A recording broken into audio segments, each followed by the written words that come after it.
Today's first guest is going to be Scotty McKeever of Equine Edge, and we'd like you to know that we have a special promotion with them this summer only for In the Money Media listeners.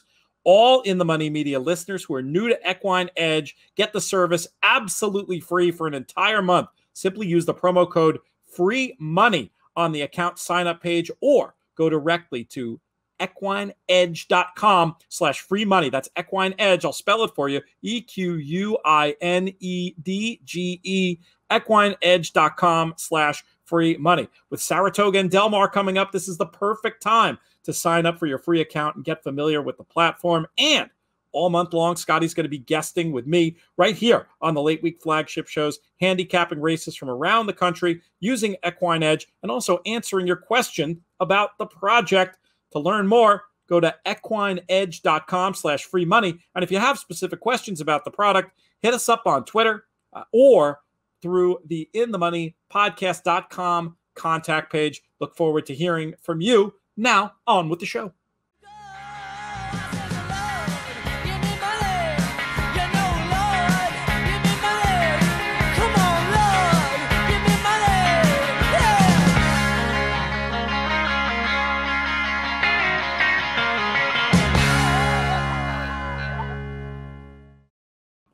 Hello and welcome to the In the Money Players podcast. This is our show for, well, what is it our show for? It's really our show for the races of Saturday, July 3rd. Today is Thursday, July 1st. I'm your host, Peter Thomas Fornatale, back with you in the Brooklyn bunker. Once again, you'll see some cool new additions behind me. If you're watching on our YouTube channel, if you're listening on the podcast, you'll have to go to the YouTube channel and check it out. And hey, while you're there, we wouldn't hate it if you subscribed and signed up for notifications and all that fun stuff. But we've got the new whiskey. The new whiskey is here. That is the 4-year-old rye aged in apple brandy barrels for an additional 4 months. You can learn how you can get that and support our partners at the TRF over at trfinc.org/players. And then on the other side, we've got my new book with Chris Jericho that I'm super proud of, Jericho30.com, if you want to check that one out. But we're here today with 3 fantastic guests going to be talking about racing all over the country. We're going to be covering Belmont and Woodbine and Lone Star. A little bit later, we're going to have Drew Coatney for Woodbine and Spencer Lugenbuehl for Lone Star. But we're going to kick things off with our first guest, Scotty McKeever of Equine Edge, right after this. Today's show is brought to you in part by our friends at NYRA. Want to let folks know that registration is open for their next big handicapping contest. It happens on July 10th. There's a $3,000 buy-in, $2K in bankroll, $1K to the prize pool. NYRA is seeding with a $10,000 entry to the 2022 Belmont Stakes Challenge. There's also going to be 2 NHC seats in this prize pool. The registration deadline is Friday, July 9th, online only, and you can register at NYRA.com/contest. Register at NYRA.com/contest.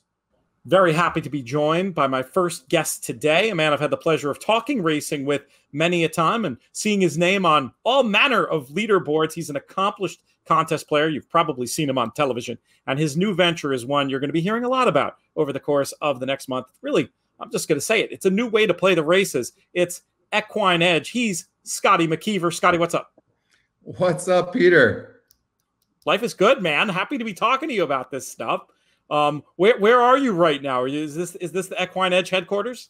Yeah, well, it is. It's my spare bedroom, and I just moved to Florida back in December, and I'm on the 29th floor facing the Atlantic Ocean here in Fort Lauderdale. Just having a blast. It's a lot of fun. It's a great area. I live on this like quiet street, and then in 1 minute I can walk, and I'm in it all, and it feels like spring break pretty much 10 months out of the year. So I'm having a good time. That's fantastic. We just had an ad before the segment ran about this fantastic offer we have for In the Money listeners specifically to get a whole month of Equine Edge and be able to check it out for free. You can't beat the price. What can people expect when they tune in to this new product? Where did the idea come from, and what's sort of the theory behind it?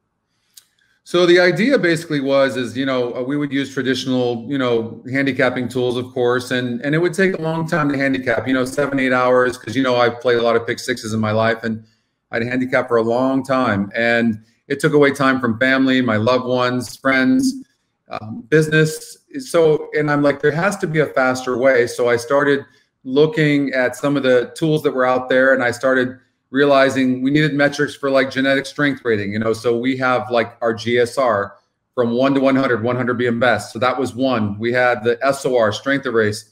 That's for, instead of giving you 3 names of the top 3 finishers, it tells you how strong the actual race was. We have 26 algorithms on the site. We've got our course patented ticket generator, and that's something you can adjust as well. The key to this entire thing, though, Peter, is it was important to us that it's subjective handicapping. It doesn't take away the ability to make decisions on your own. It might lead you in a little direction, but not always, because the 26 algorithms, some like different things. And so you have to make a subjective decision and a call. And I think that's the key to it. And people are enjoying it so far. It doesn't take the puzzle solving out of it. That's what I'm hearing. And that's what a lot of us do like. I love that. And I also love the fact that those 2 things you mentioned, genetic strength rating, basically a way of evaluating pedigree, bloodlines, breeding at a glance, instead of having to dive through the produce records and whatnot. And also strength of race. You talk about that. I start to think about racing from a little bit of more of a class perspective necessarily than it all being about speed figures. And I figure in a day and age where speed figures reign supreme and class is often derided by some, the way my brain works, hey, then maybe class is a place to get an edge. So why not be able to look at a tool that quickly quantifies it for you and allows you to incorporate that into the rest of your handicapping? I'm a guy who looks at many things, but Equine Edge has become something that's become part of my daily routine. And, obviously you'll be talking about it more as we go through these Belmont Pick 6 races. I might chime in at it with a question or two. It won't be a full-on product demo or anything, not at this stage, but I'm very much looking forward to getting a chance to hear a little more firsthand how you use the tool, especially given all the success you've had with it and all these high money finishes in contests. I have to assume you use the tool pretty heavily when it comes to the contest play. Yeah.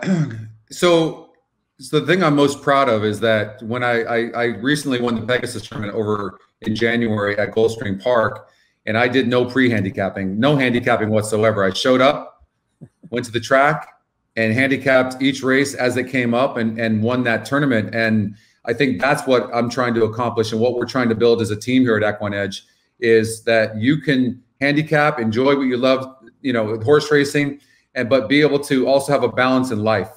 And it sounds kind of funny, but it's actually true. And I really feel that and believe in that. And so we need to have a balanced life. And a lot of us in horse racing over the years, it's not balanced. It's so top heavy that it's not enjoyable for the people around us, nor ourselves for that matter. So, I was really proud that I was able to go win that Pegasus tournament without any pre-handicapping. It's fantastic. All right, let's talk about these races. It starts off in race number 5 at Belmont.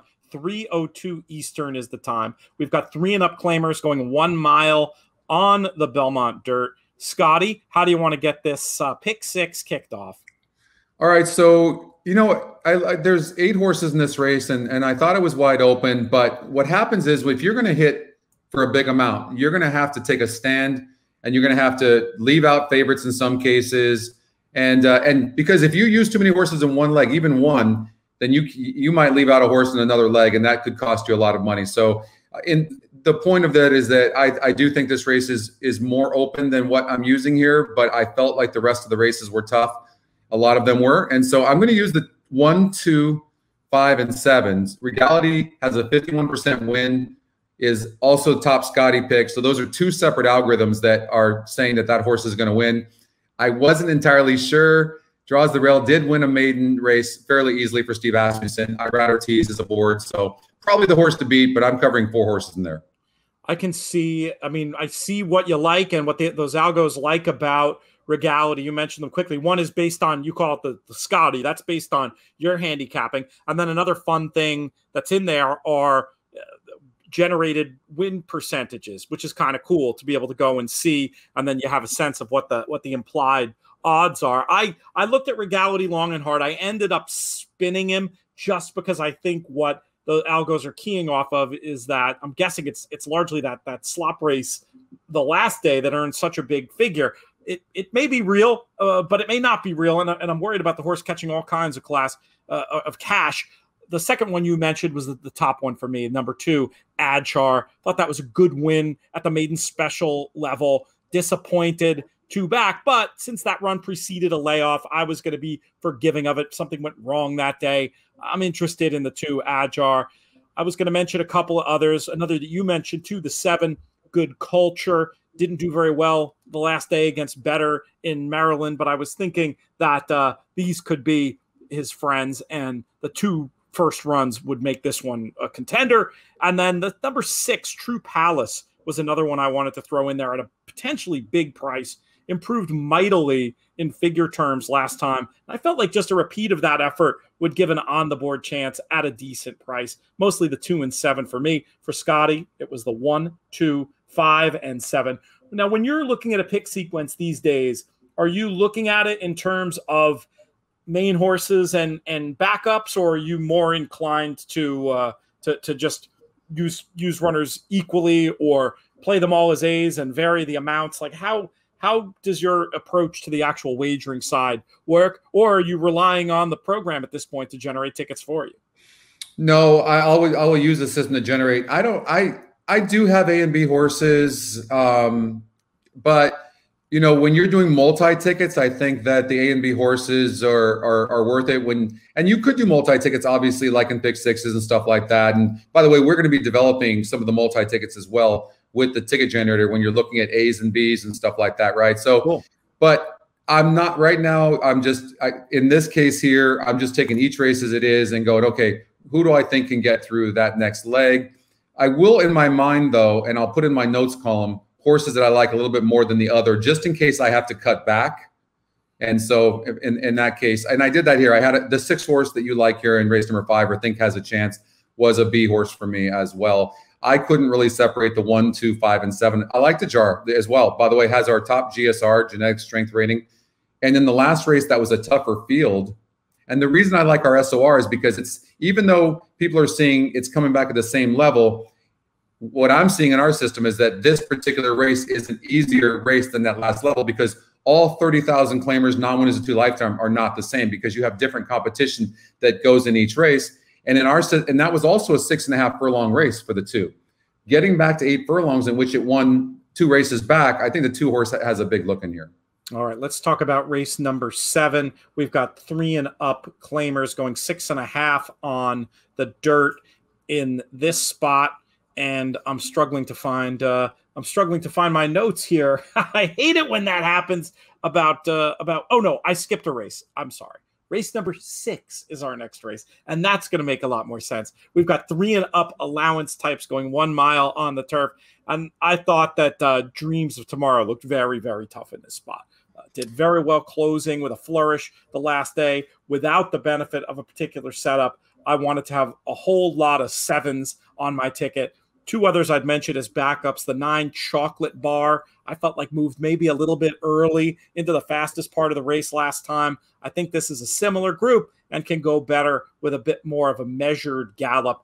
And then the 3 Al-Khatam, I thought had an opportunity to be the best of speed. The turf runs don't look great, but I feel like in figure terms, they were similar enough to what the horse was running on dirt at the time that I think I'm going to give a shot at what I'm hoping will be a very big price. So I liked it, mostly 7, a little 9-3. How do you see it?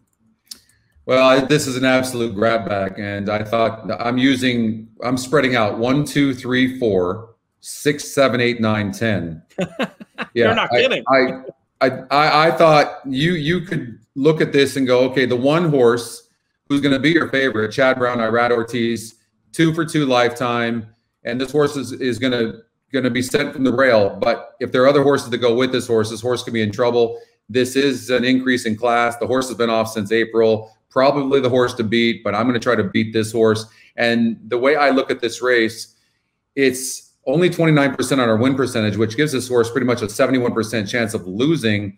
And if you take that horse away, then the entire race is just wide open. So I spread. I wasn't trying to overthink it. I could have delved in deeper, but I'm like, this race is just wide open. So I'm looking for a bomb in this race and trying to beat the 1 Principal Stand.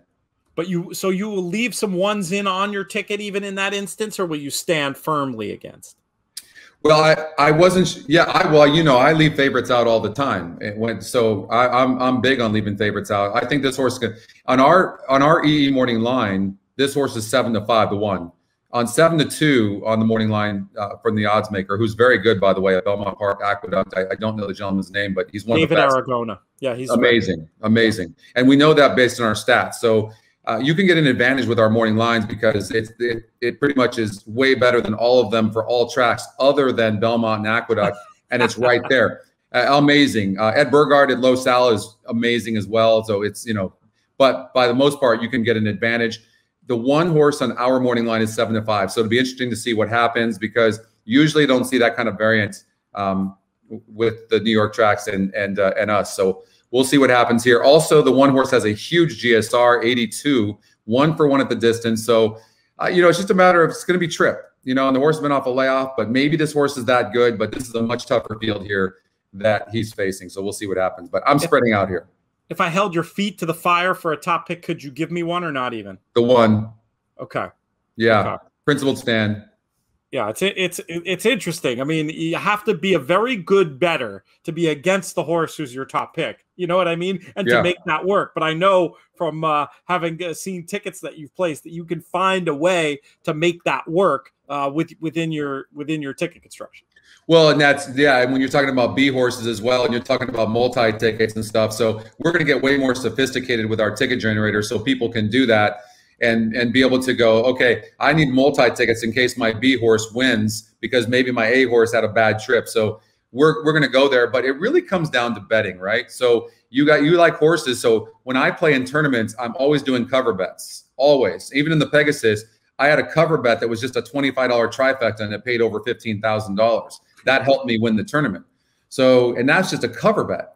So it's important that you if you love something and you feel strongly that the horse can't lose, then visualize the trip that the horse is going to get. Even though I really like this horse, I don't know how fast some of these other horses are. This horse is off a layoff. This horse is facing tougher. So although I like this horse best, I mean, I can't really visualize how this horse wins this race other than gate to wire possibly. You said a lot of interesting things there. One is talking about that cover bet. That's the kind of insurance I like when it's like it's a bet a little to potentially win a whole lot. So I know exactly what you're saying with that type of wager. And you mentioned the morning line. Just to explain to people what that is. Even before the actual morning line is out, you have a computer generated one that is fascinating. And that's great if you want to jump in early. If you're doing public handicapping, for example, I've used this, when I'm going before, like, oh, is this horse going to be a price? Is this horse not going to be a price? It can help put you on to help you get you thinking the right way, a little bit out of the box, finding the runners who are going to be prices, and also not having that gross feeling happen where you find a horse that you think is going to be a price, and then you end up mentally constructing a lot of things around said horse, and then the horse is going to be bet, and the morning line can indicate that. Your morning line can indicate that. It's just another fun tool to have in the toolbox. It sounds like one that you definitely pay attention to. Well, a few things that make the Equine Edge morning line so great. One is it comes out well before, because it's all automated, right? So it comes out well before. So if you want to look at a race, the minute it comes out, you've got the EE morning line, and you're able to look at races usually 2 and 3 days ahead before they come out anywhere else. So that's one advantage, and that's great. So you can start earlier on your handicapping if you want to do that. The other thing that's amazing is that, as an example, when Fairgrounds was running, there was a horse that was the odds makers morning line of 20 to 1. The EE morning line was 9 to 2.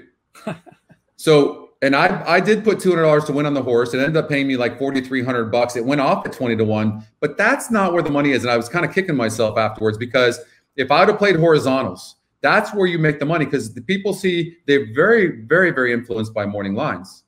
So if you have a 20 to 1 shot on the odds makers morning line, and then we're showing you a fair value of 9 to 2, if you will, then you want to put that horse in your horizontals, and that will give you a big advantage of hopefully getting a bigger payout. That makes perfect sense. Let's move on to the race I tried to do before. Race number 7, 3 and up claiming types going 6.5 on the dirt. Scotty, I'll kick this one back to you.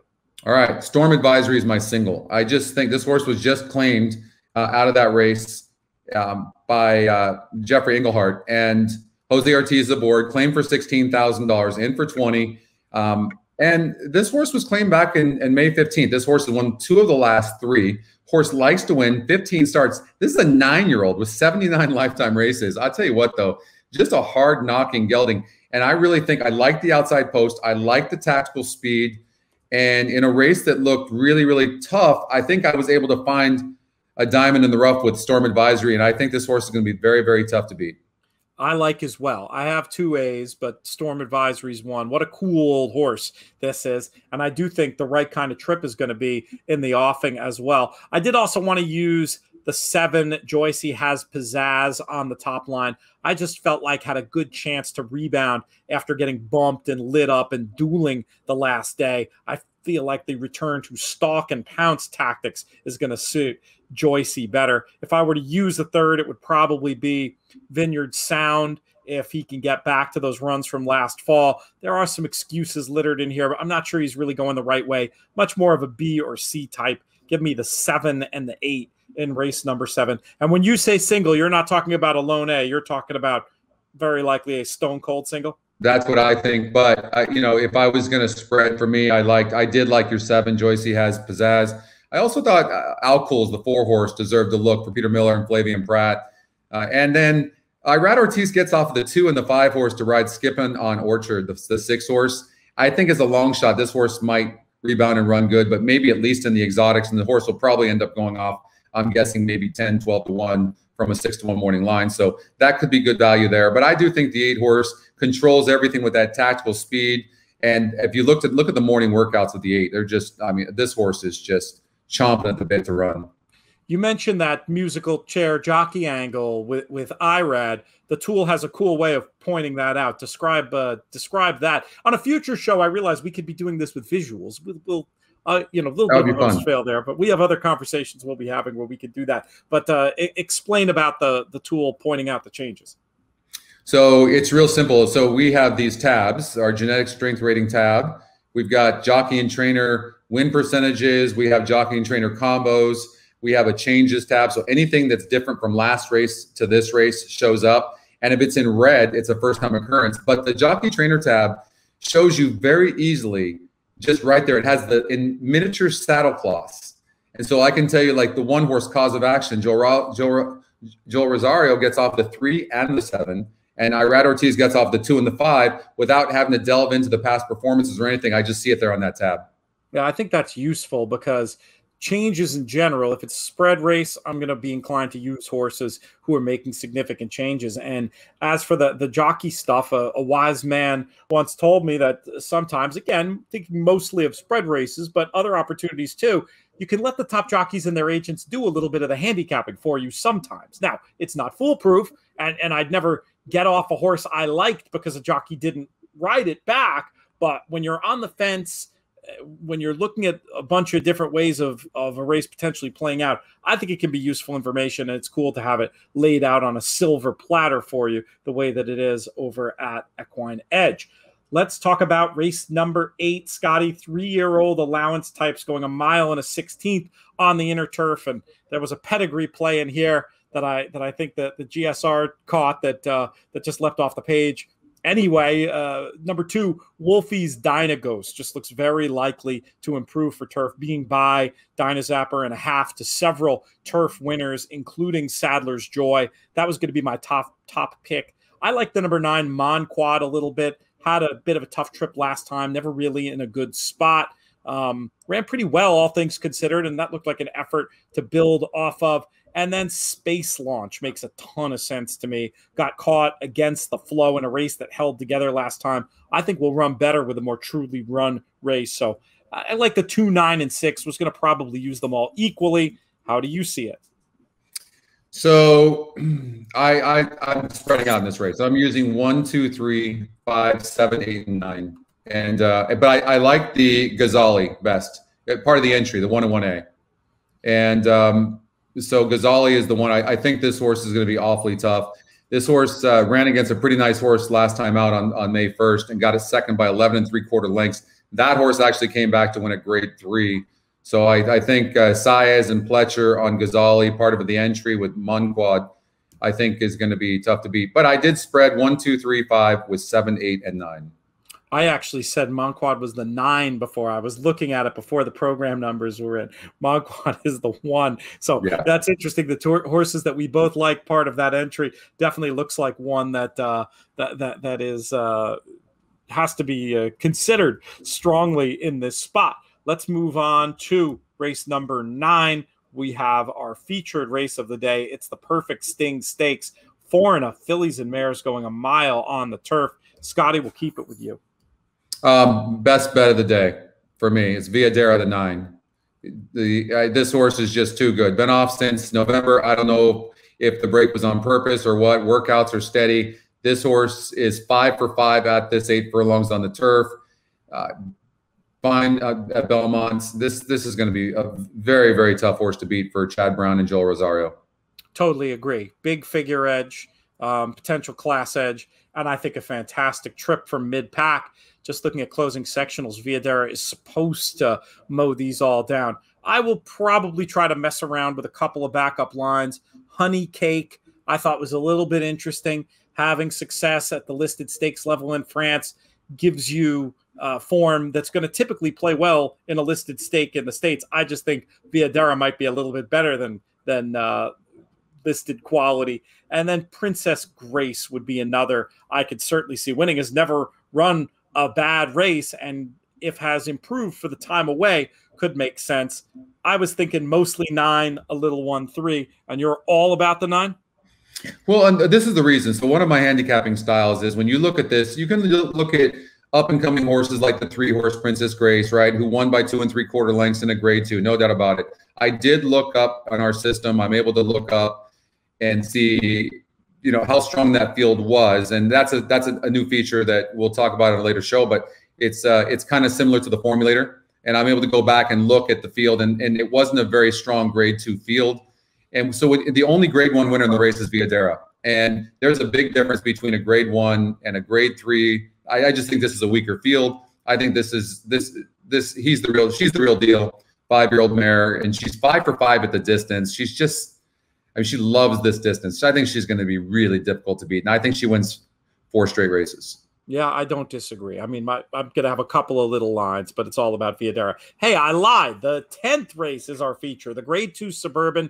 I remember they used to run this one on, I think, all the time on the 4th of July. Now we're doing it on 4th of July Saturday. I can remember the likes of Will's Way competing in this way back in the day. It's an interesting little race this year. On paper, I thought it looked like a bit of a match between Mystic Guide and Happy Saver. Curious to see if you think it's any more complicated than that. Scotty, how are we going to get paid?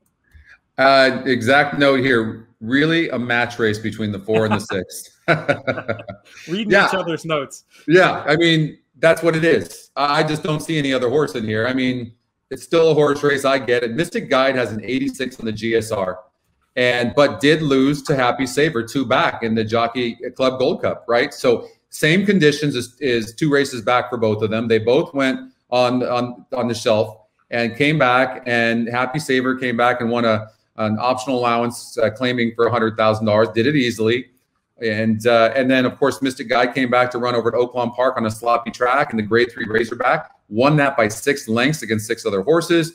This is a match race, and I wanted so badly to single Mystic Guide, but this Happy Saver he's 5 for 5 lifetime, and he just doesn't like to lose. So I think it's a match race. I think it's going to be a fantastic race between these two. I think they're coming down to the wire, the stretch together, and hope for a dead heat. I had a flaky reason to make Mystic Guide the top choice, which is I think there's a lot of people out there who believe in the Dubai bounce.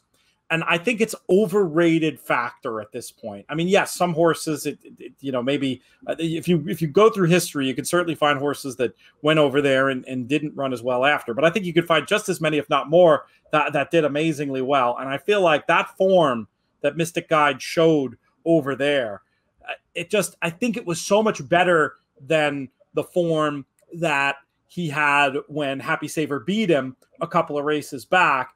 I'm not sure it's going to be appreciated enough. I think they might be very comparable in the betting, and I think there might be a little bit of an edge to press up Mystic Guide. That said, if I can afford to have some backup lines with Happy Saver, I'm certainly going to have them because we've got the form angle right there. Like you said, they beat the horse a couple of races back. It's staring you right in the face. If I'm clever in one of the other legs, I don't want to be only alive to Mystic Guide here, but I'd be happy being able to get a decent payday to Mystic Guide and get my money back essentially, or 2x the investment if Happy Saver won. So that's how I'm gonna choose to split them here. If I forced you to pick between them and make one a top pick, which way would you go? Well, okay, and I would just say this too on the note you're talking about. If you're gonna take a chance on singling a horse, do it in a race where you like two horses. Don't do it in a race that seems wide open, right? So, and this would be that type of thing. You go find some sort of angle that you see that maybe nobody else sees and take a chance and single and go, I've got a 50-50 shot, right? That's still better than leaving out two horses that look competitive in a wide open race. So that would be my suggestion there. But I would take Mystic Guide as well, Peter. There's something about this horse. I love the 86 GSR, and I agree with you. I think this horse has. I just think this horse has more upside than the 6-horse Happy Saver for some reason. But man, take nothing away from Happy Saver, 5 for 5 lifetime. Yeah, he's a very cool horse, and it's not like I'm going to be surprised if Happy Saver manages to win. So the GSR, I've been tending to use it more in maidens and races with horses doing things for the first time. Once a horse has established form doing something, I'm still looking at it, but I figure it's baked into the algorithms, and I'm not giving it like any extra credit the way I'm doing in certain situations. How do you use it? So it's really, I try to do it in comparison to the other horses in the field. So let's just say a horse has established himself at the distance and the surface. They've maybe 5 tries, and maybe it has a 70 GSR, but the next closest is a 62. In that way, I might use it. But other than that, when you have competitive numbers, you can't use it. But I will say this: first-time starters or horses doing something for the first time, second-time starters, you can really find some gems. And I'll give you a prime example. There was a horse, it was about a couple months ago at Gulfstream Park, and it had only ran twice, and the highest GSR it had run in was like a 56. It was 32 points higher from the last race to the current race. Horse was 20-1 in the morning line, and it was on the turf for the first time. And it was 20-1 morning line. I singled it, and I ended up hitting for like $47,000, all because I singled that horse. I treated it just like it was 4 to 5. And you can't do that with anything else, because that's how confident I am in the GSRs. They're an amazing algorithm. That's very, very cool, and something people are going to be checking out. We told you before. We'll tell you again later. I'm going to tell you now, though. If you want to check out what we're talking about at Equine Edge, we're going to be demoing it, talking about it more all month long. But play along with us. Have a look. You go to the website, which is equineedge.com, but I'm going to tell you how to spell it to make sure you get there. EQUINEDGE.com. And then you can either go to the page there /free money, or when you're signing up, put in the promo code free money. You get that month free. Scotty, this was so much fun. I say we do it again next week. You around? You game? I'm always around for you, Peter. You know that. Good stuff. Cheers, Scotty. Great talking with you. All right, same. Thanks for having me. Del Mar Racing is nearly here. We're going to be covering the Del Mar meet more than we ever had here on the In the Money Media Network. And I want to let you know about a handicapping challenge coming up there Saturday and Sunday, July 31st and August 1st. This one is on track only. So this one really important for you California people and folks who are lucky enough to be able to make a trip of it and get out there. $4,000 buy-in, $1,000 to the prize pool, $3,000 in live bankroll. It all gets returned to players, and you have a chance to earn NHC Tour points, to win seats, to basically have a great time playing the races and get paid a little bit extra for it over at Del Mar. The best way to find it is to go to the Del Mar website and navigate through their calendar over to this contest. I will also go ahead and make a pretty link for you. InTheMoneyPodcast.com/Delmar. That's InTheMoneyPodcast.com/Delmar. Next up on the show, very happy to have a guest I just had for our Canada Day broadcast. Funny enough, those races are going on in the background while we do this show. I've also just been talking to him about very important in the money media business matters. He is our business guy. He is Drew Coatney from InTheMoneyPodcast.com. Drew, how are things? I'm doing good. I wish I were alive in the pick 5 here over at Woodbine. We're 4 legs through, and still scratching my head about how in the third leg we had a 20-1 bet down to 5-2, and can't quite figure that one out yet. Oh, that's interesting. Did the horse run well? Yeah, the horse won. Oh, well, there you go. Was it one that we talked about? No, it was not, because it was pretty unexpected. I think they knew on paper. They knew. That's what we say when that situation happens. You gave the Alive in the Pick 5 plug. I thought you were trying to set me up to do the one-time T-shirt plug. You can see I just got out of the shower and I got some water on the shirt. I'm not sweating while doing the show. You don't intimidate me that much, Drew. But for all of our shirts, whether it's the one I'm wearing or the one Drew referenced, InTheMoneyPodcast.com/Old Smoke, use that promo code money for free shipping. Look at me getting the plugs in there. Anyway, other than being busted in the pick 5, I hope things are well. And you know what? There's always fresh, and we've got 4 races on the Saturday Woodbine card we're going to look at. And there's some pretty interesting stuff. The first one we're going to talk about is race number 7. We've got 3 and up allowance types going 1 mile and a 16th on the synthetic. I thought it was very straightforward. Curious if you bring any creativity to the party here. Yeah, I think Belichick is your logical winner here for the most part, but I think it's going to be really overbet. But my top choice is number 10, Reliability. I think there's still some good upside left in this 4-year-old. In the springtime, was running some competitive time form numbers with this bunch and just needs to take a little bit of a step forward to hit the board. And the trainer has been firing with 3 winners out of 9 so far this meet and has a nice flat 59 work a couple back, I believe. So I'm going to side with the number 10 Reliability, but give all of the respect to Belichick as well. Would not be fading. Interesting. Okay, so keep Belichick on side. Try to make some noise with Reliability. Interesting there at 15-1 on the morning line, and does come to the party with the best late pace according to time form for whatever that's worth. So maybe one to come running on in your verticals as well. I only needed 2 in here, starting with number 8, Belichick. Just a horse who's supposed to win in that comeback race. Felt like that was the classic move into a hot pace angle at Churchill. I feel like Belichick's going to run his best race yet, and that should be good enough to handle these. But the one that I wanted to keep on side was number 1, English Conqueror in this spot. This horse fits pretty well on figures with the obvious question of the surface. The horse has not run on turf. Has only run on turf. This is on synth. And I thought one thing that was interesting, we talked with Scotty McKeever earlier in the show about Equine Edge and their genetic strength rating. Of all the horses in the field, the top GSR goes to English Conqueror, suggesting that he is fit for this task. So one that I want to use, and then your Reliability definitely makes sense to me as one to use underneath. Let's move on, though, Drew, to race number 8. We have Maiden, Filly and Mare, special weights going 5 furlongs on the synthetic in this spot. I wanted to go with first-time starters. I thought that the 3 Little Miss Cat was obvious. I'm nearly at the point now where these McLean's Musics are automatic uses as first-time starters. And then you've got the 6 Chasing Destiny, an interesting firster maybe at a bit of a price. This is a much less heralded strong debut sire in Reload. And if you take a look at the work tab, I really like the looks of the works 3 and 4 back and 2 back a little bit. This is another one that there's an Equine Edge angle. You can tell I've been diving into the program. This one has the highest GSR in this field by a lot. That I think is a little bit interesting for a maiden. 3 and 6 for me, but it's an open race with a lot of ways to go. How did you see it? Yeah, I didn't go that route. So we'll approach it from number 4, Sweet Edition at 3-1 in the morning line. And we're continuing to ride Drexler as he gets his first timers ready.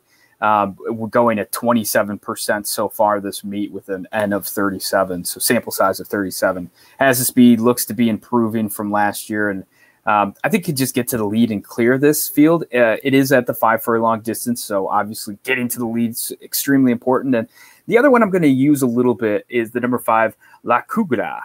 Gets Lasix for the first time and has a bit of that speed and fade, and finally gets the flat 5 furlong, which might be of the advantage. With first timers, I just get so nervous with the importance of breaking out of the gate, and especially these short races, that if you miss the break, it's really hard to come back from that. So I'm the 4 and the 5 here in race 8. We have complementary approaches. One of us feels likely to be right. I'll say that much. Not that that's of much use to the viewers and listeners. You'll have to take sides and see who comes out on top this time. Let's talk about race number 9, my friend. We stay in the allowance ranks with fillies and mares, 1 mile and a 16th on the Woodbine turf, and I'll kick this one back to you. Yeah, I'm going with a Fleet Catherine. I don't have the number in front of me here as I pull up my PPs. The 8 for a Fleet Catherine at 6-1.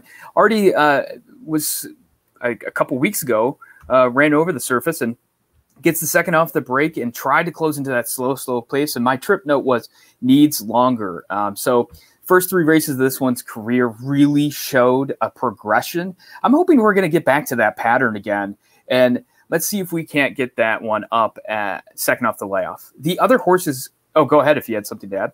No, I was just going to agree that Fleet Catherine is one that I like, that has that second race of the meet angle, and I felt like was ill-suited by the pace the last day, and now on the stretch out, interestingly, appears to be one of the quicker ones in here, according to Timeform US. I have as my lone backup, but you continue with yours, and then I'll talk about my top pick to button us up and send us along. Yeah, speed has been playing so importantly. I think some of the riders are riding a little bit more tepidly on the front end and grabbing a little bit more. And I think that's playing so well to the speeds. Last weekend, we saw it over and over again. Jockeys conserving horses and playing defensively up along that rail. You see those suck up trips all the time last year at Woodbine. Those are being a bit more defensively tactic on the front end, not allowing that to have. So number 8, Fleet Catherine, might have just the best of them on the day. The other 2 I'll be using, obviously number 4, Art of Almost. Good horse. I'm curious to see where this one gets to on the tote. I would guess 2-1, 9-5 feels about right. And has all the back class you need. I don't think we need to say anything there. The other one we'll be using is number 10, Juxtapose. Again, broken record, second off the layoff, closing into the slow pace to get the win, and has a pretty good race record, winning half of the 10 this one has entered. Needs a bit of a step forward, but I think in verticals especially, you may get a little bit of a value there if we stay around that 10-1 morning line. I definitely see the point. I'm going to actually go ahead and I was on the fence about Juxtapose, and your case is convincing me. I'm going to move on to my B line, and my A was the other one you mentioned, Art of Almost. Looks to be working well, looks to have the best finish of any horse in this field. And sometimes you worry about a horse that I'm looking at in terms of finish, about maybe being too far back when there's not that much pace signed on. But you look at the pace projector in here, and you're dealing with a horse that's not going to be any worse than mid-pack. I think we'll be in touch, and the combination of that finish and class, good chance to get it done for the 4, but I do like the idea of using the 8 and the 10 as backups in our 9th race, which brings us to our 10th race, which is a starter allowance, and we're going 1 mile and a 16th on the synth for 3-year-olds and up. And I'm punting this one right back to you, my friend. How are we going to get paid? Yeah, I have a 20-1 shot on top here. We're gonna get one of them home so far. The number 1 Dixie Giant at 20-1. I have a pretty sneaky trip note, and this one is gelded since the last time out. So there's still some upside left, and I think a little bit of a jockey upgrade with Moran. He's a pretty sharp rider. The trip note from June 13 was rated very well until the turn, down in tight, asked to go with the pack, but a non-finish horse, a horse essentially thrown in the towel, caused this one to tap the brakes. So found the opening finally and accelerated well against that pace. So again, showing that there was more left in the tank, but still had the good quicken. I think number 1 Dixie Giant should be on some tickets, and we'll see if we get 20-1. I wouldn't be surprised if this one gets bet down. The other 2, I think, is a logical horse. It's number 12 Pound Green, continues to run decent numbers. Hey, look, another second off the break and should be forwardly placed. And then the number 11 I'll use for a smidgen is Avo Man, number 11 at 8-1 morning line. Ran some really good numbers as a 2-year-old, kind of gets into this more open company ranks, but we may be able to see this one project up again as tis the season with Woodbine, I think we're in such a unique spot of trying to project where these 2- and 3-year-olds and now 4-year-olds are coming into this group. Avoman being a 3-year-old, I think Blinkers Go On could be a little bit dangerous, especially if there's a little bit of pace to run into. Should be noted, All Canadian just came back and won a race last weekend, so there's some good company that's being kept with Avoman number 11. I like Avoman. That's my pick in this race, and there's a few different angles here. The barn is going very well. I like that for one coming off the layoff, especially one with a good-looking work tab.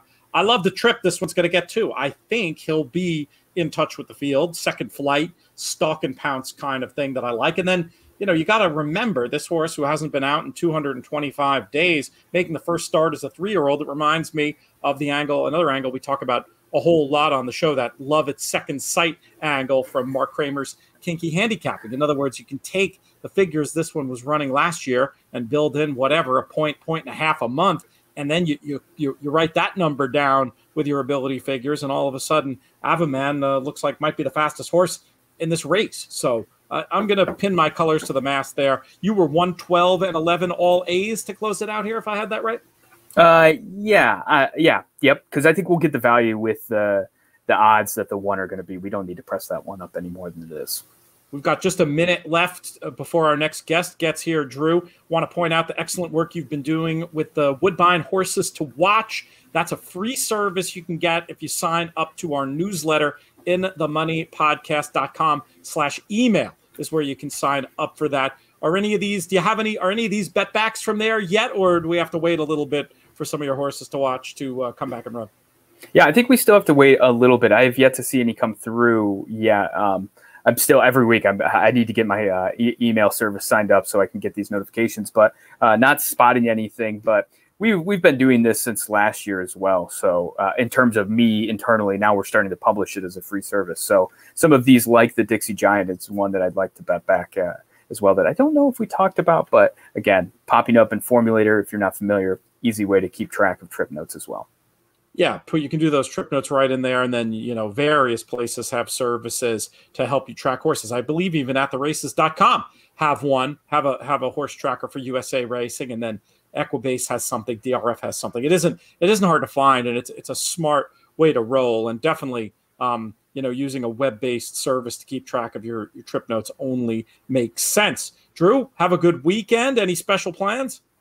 Family's coming in town, so all hands on deck here. So the fridge is stocked, the beer cooler's full, and we're looking forward to some warm, dry weather up here. You going to get that smoker going? Yeah. We're doing chickens, pulled pork, and all on red oak. So we got our shipment, in the wintertime. So it's been nice and dried and split, and we're ready to fire on up. You're making me hungry here. All right, Drew. We will let you go. We'll send some pictures around. Yes, please do. We want to see. We want to see what you're smoking on social media. I'll be with mine again. I'll be with mine again soon. Just a couple of weeks time. We'll get some good stuff rocking and rolling. All right, buddy. Oh, fantastic. So from one of my favorite In the Money colleagues to speak to another, we let Drew go, and we bring in the man himself at Handy_Capper. You know him from Redboard Rewind. We just celebrated his 100th show. He is Spencer Luganbuehl. Spencer, what's up, my man? Glad to be back, Pete. Excited to be here. Talk some Lone Star. I'm repping the shirt right now. What do you got? A little bit of Lone Star going on right now. There it is. There it is. Looking good.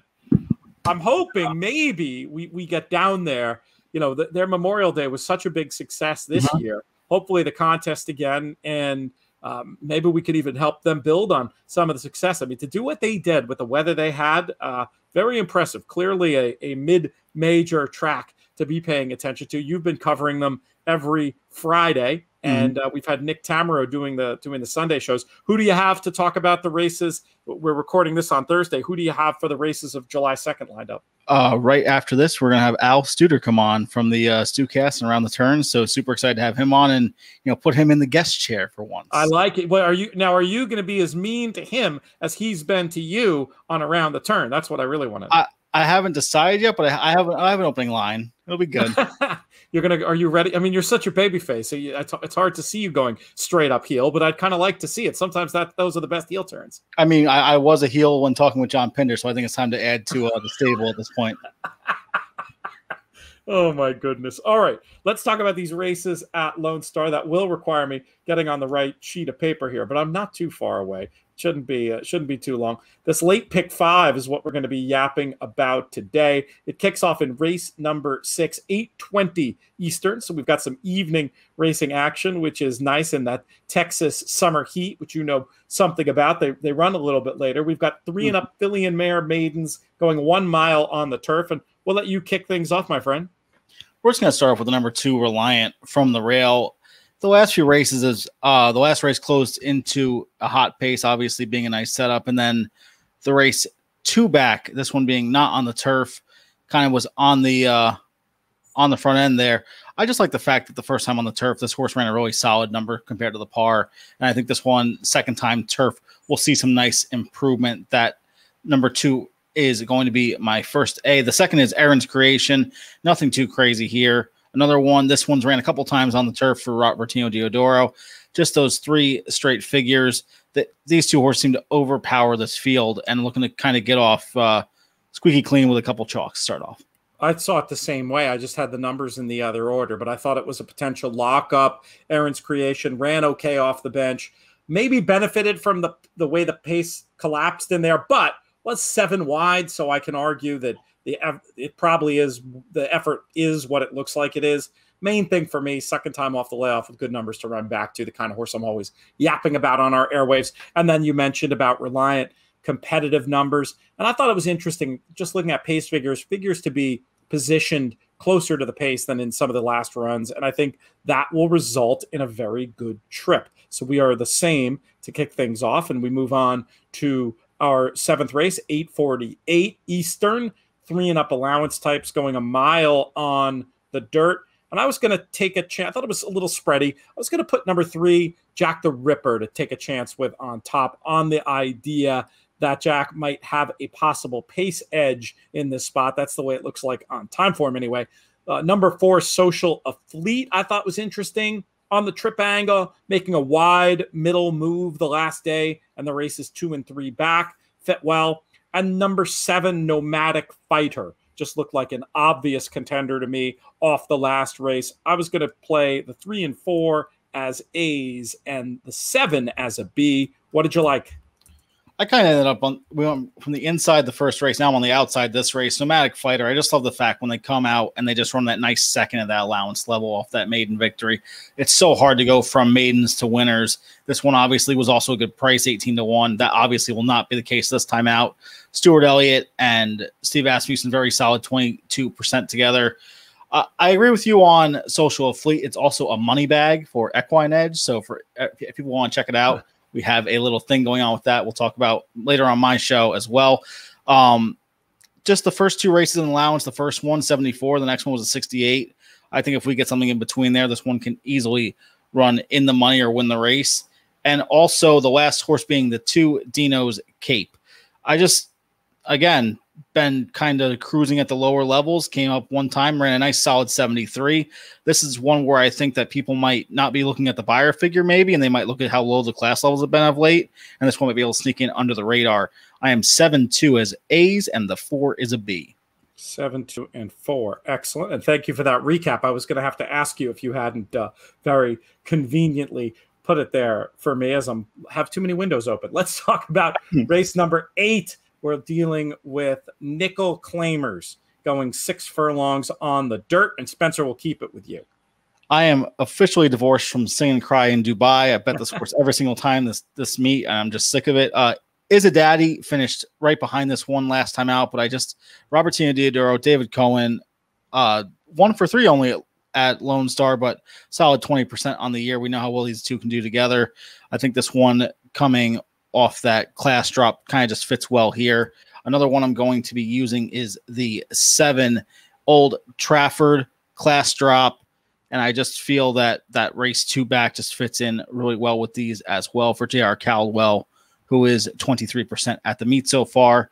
And last but not least is the number 4, the Runaway Rocket, off the trainer switch. Brett Creighton, 2 for 5, 40% is usually pretty good. Limited starters, obviously, for the barn.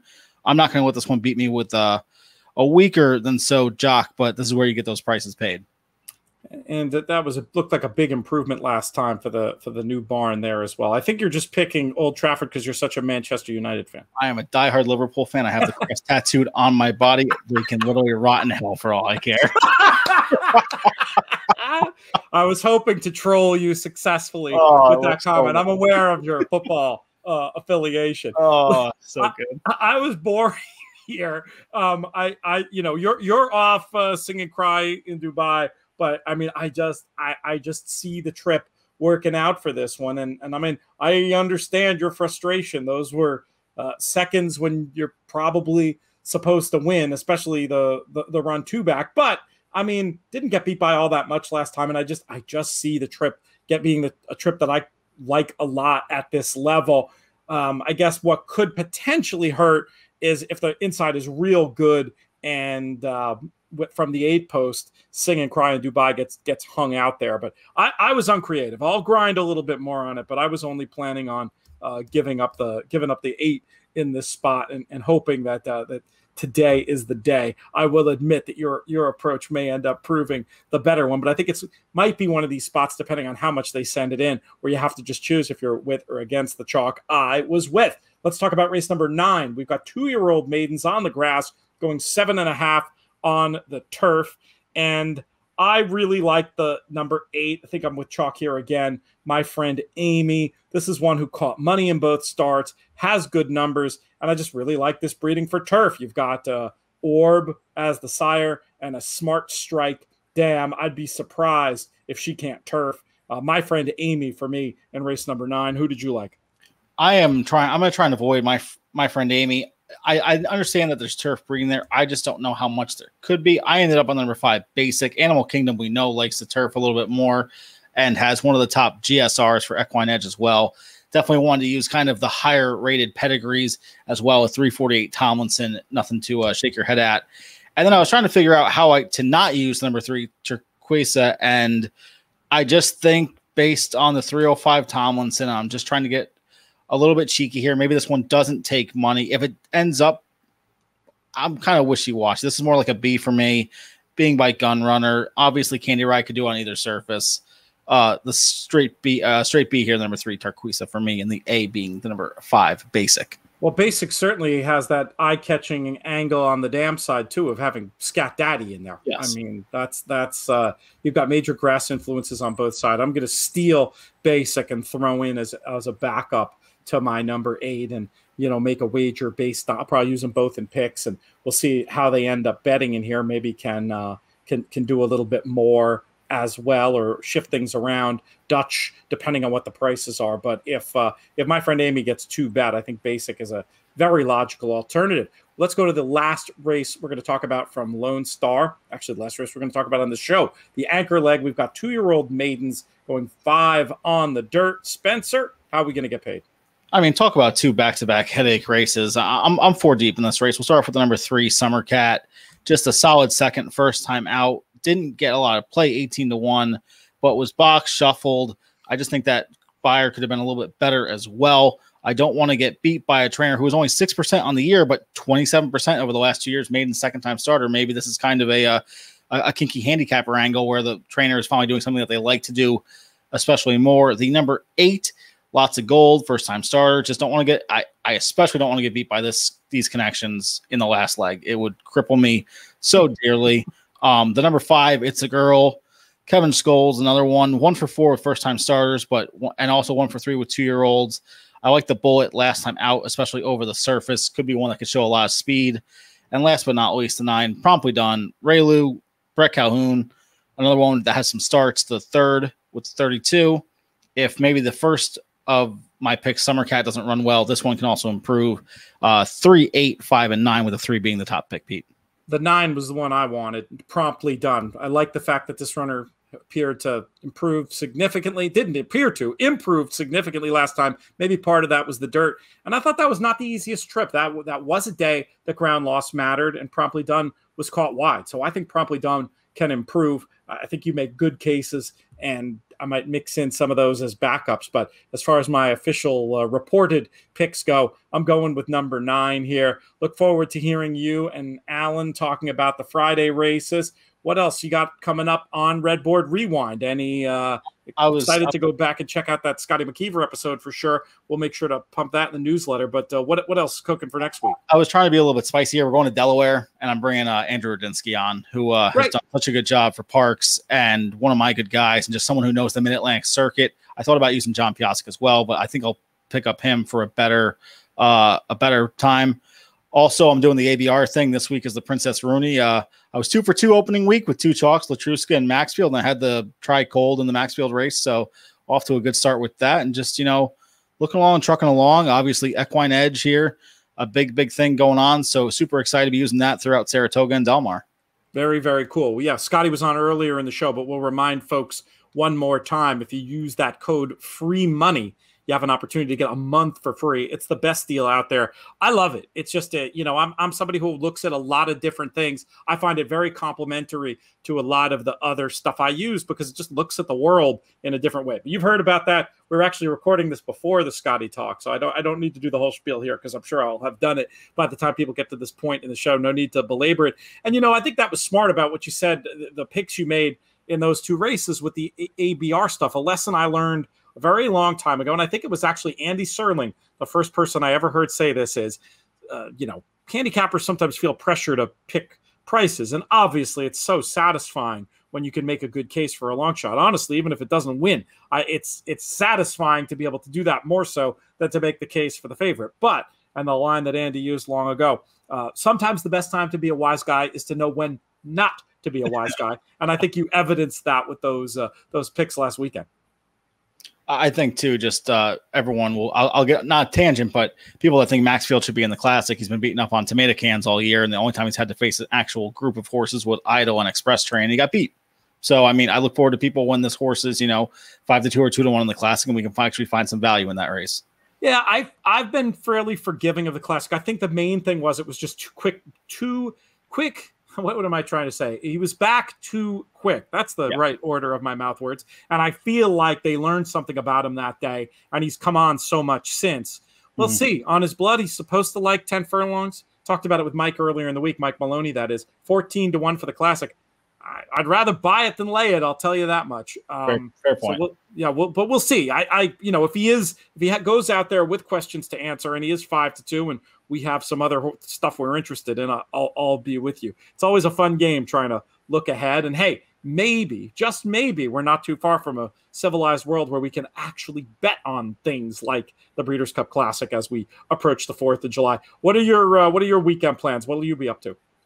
I'm mostly working. I'm off on Sunday. Going to try and do something with Sabrina, and hopefully, I did a river cruise last week. Now she'll probably have me hiking up a mountain for all I know. Well, bring plenty. Wear sunscreen and bring plenty of water, and don't complain. Those are my 3 pieces of advice for hiking. We'll check you out on the ABR show. Make sure you send that around and tag me, and I'll retweet it too. Spencer Luganbuehl, great speaking with you, my friend. You got it, boss.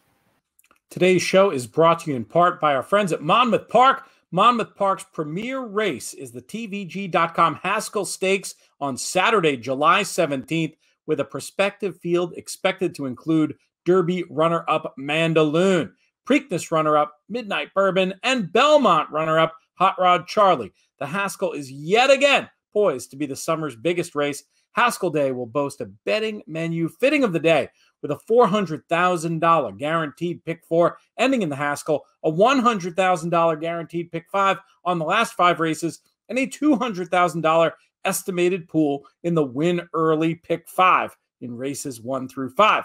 For more information on ticketing, horses to watch, and much, much more, go to monmouthpark.com/Haskell. That's going to do it for this edition of the show. I want to thank today's guests. We had Scotty McKeever, we had Drew Coatney, and we had Spencer Luganbuehl. Great catching up with all of them. Other people to thank: producer Craig Gorbanoff, DJ Unstable himself, pushing all the right buttons. Let's thank our founding partners, the TRF. You heard about them earlier. Also, 10 Strike Racing, Big fans of the purple and black around these parts. Most of all, though, want to thank all of you, the listeners, for making these shows so much fun to do. The viewers, too. We like you, too. And we look forward to bringing you a lot more content as the summer really starts to heat up here. I will be out next week, so I'll cameo at least on the late week show to talk about Belmont. Got to look at those races anyway, but no early week show next week, but plenty of other content in its stead, including you're going to want to check out this weekend. We've got a special show covering the Pimlico Force Out on Sunday. Over $1 million going to be added to the pot there. I may be on that show. I may not be. We're still juggling, but we will have a show. It will be good. We will help you find some winners in that sequence. This show's been a production of In the Money Media. Our business manager is Drew Coatney. Our chief creative officer is Jonathan Kinchin. I'm Peter Thomas Fornatale. May you win all your photos.